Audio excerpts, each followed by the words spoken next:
কারীমের সূরা ইসরা সূরা বনী ইসরাঈল 71 নম্বর আয়াত মধ্যে আমি তেলাওয়াত করেছি। আল্লাহ ইরশাদ করছেন ইয়াওমা নাদ'উ কুল্লা উনাসিন বিইমামিহিম। আল্লাহ পাক ইরশাদ করছেন কাল কিয়ামতের ময়দানে আমি প্রত্যেক ব্যক্তিকে তাদের ইমামের নাম ধরে ডাকবো। জোরে বলে সুবহানাল্লাহ। আজকের বিষয়বস্তু হচ্ছে ইমামের অনুসরণ তকলিদ তথা মাযহাব।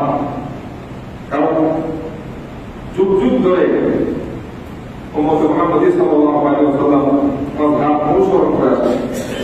পৃথিবীর জমিনে যে চারটা মাযহাব প্রতিষ্ঠিত, এটা ইজমাই উম্মতের উপর যে চার মাযহাবের বাইরে কোনো মাযহাব নাই। হানাফি, শাফি, মালিকি, হাম্বলি, এই চারটা মাযহাবের উপর পুরো বিশ্বের মুসলমান এই চারটাকে অনুসরণ করে আছে। আর কিছু মানুষ ছুটে গেছে, এটা ভিন্ন কথা। এই চারটা মাযহাবের উপরই মুসলিম উম্মাহ আছে। আমরা সাত কবিরে তথা ভারত মহাদেশে আমরা হানাফি মাযহাব অনুসারী বেশি। তো বর্তমানে যে ফিতনাগুলো চলছে আমাদের সমাজে, আমাদের দেশে, পুরো বিশ্বের মুসলমান বিশ্বের মধ্যে মুসলিম উম্মাহদের মধ্যে একটা ফিতনা নতুনভাবে জন্ম নিয়েছে। সেটা হচ্ছে যে মাযহাব মানা যাবে না, মাযহাব মানা শিরক বিদআত। যারা মাযহাব মানবে তারা জাহান্নামী হয়ে যাবে। তো সেই জন্য চিন্তা করেছি যে আজকে আলোচনা এটাই হবে। আমরা যারা মাযহাব অনুসারী আসলে কি আমরা ঠিক আছি কিনা, আসলে কি আমরা ভালো শক্তি আছি না ভুলে আছি, এই বিষয়গুলো যারা প্রয়োজন আছে। কারণ বিভিন্নভাবে ক্ষেত্রে আমাদের পার্শ্ববর্তী অনেকেই আমাদেরকে বিভিন্নভাবে মিসগাইড করার জন্য তারা দাঁড়িয়ে আছে।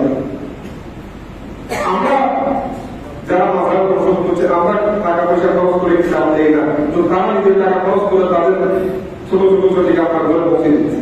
যেগুলো করেন সেগুলো করলে আপনি হবে প্রতি আপনি আস্তে আস্তে ড্রাইভার হয়ে যাবেন। আপনিও মনে করবেন আসলে আমি তো বলেছিলাম, আমি মনে হয় শিরিক বেদাত করে দিয়ে জাহান্নামী হচ্ছিলাম আমি মাযহাব অনুসরণ করে। বড় কঠিন একটা ফিতনা আমাদের সমাজে বর্তমান। আল্লাহ পাক আমাদেরকে এই ধরনের ফিতনা থেকে ঈমান আকীদা রক্ষা করার তৌফিক দান করুন। তো কোরআন থেকে আল্লাহ পাক ইরশাদ করছেন যে কিয়ামতের ময়দানে আমি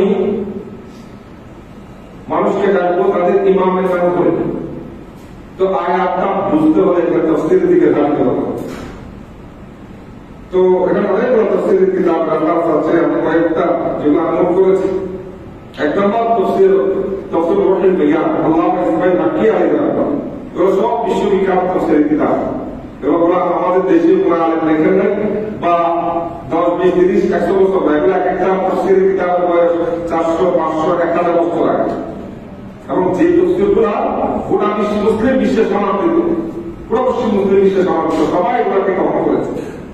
সে যেই মতের হত্যাকে আল্লাহ বিশেষ করে প্রথম তাফসীর আব্দুল মাসউদ আল্লামা জালালউদ্দিন সুয়ুতী মুস্তাকিল একটা তাফসীরের কিতাব।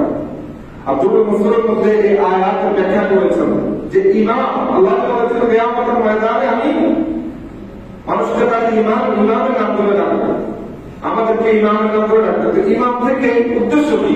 আল্লাহ জালালউদ্দিন সুয়ুতী তাফসীর করছেন ইউদআ কুল্লু কওমিন বিইমামি জামানিহি ওয়া কিতাব রাব্বিহি ওয়া সুন্নাতি নবিয়িহি।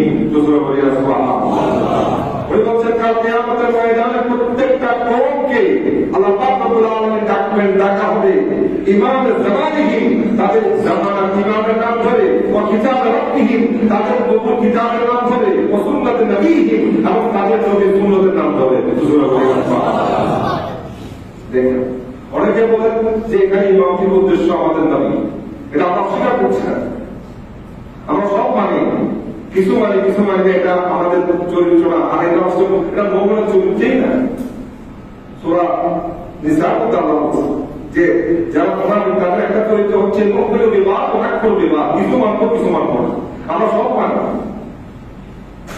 তো যারা মুসলিম বলছেন কিয়ামতের ময়দানে প্রত্যেকটা কওমকে তাদের ইমামের নাম ধরে ডাকা হবে, তাদের প্রভুর কিতাবের নাম ধরে ডাকা হবে, তাদের নবীর সুন্নতের নাম ধরে ডাকা হবে।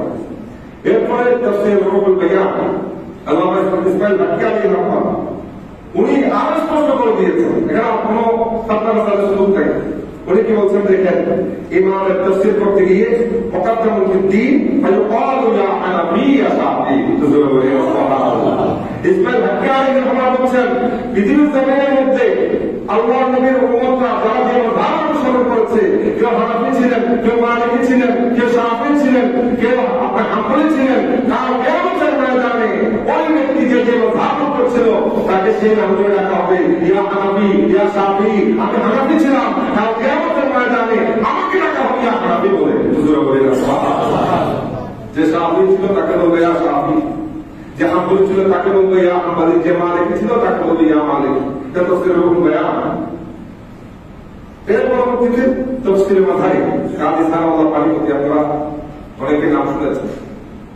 পানিপত, ভারতের পানিপত বাবা, উনি তাফসীরের মাথায় শরীফের মধ্যেও তাফসীর করেছেন। মাওলানা শেখ রাদিয়াল্লাহু তাআলা বলেন, উনি আমার নবী থেকে রওয়ায়াত করেছেন, কিন্তু আকওম বিহিমা লাম, আমার নবী বলেন কাল কিয়ামতের ময়দানে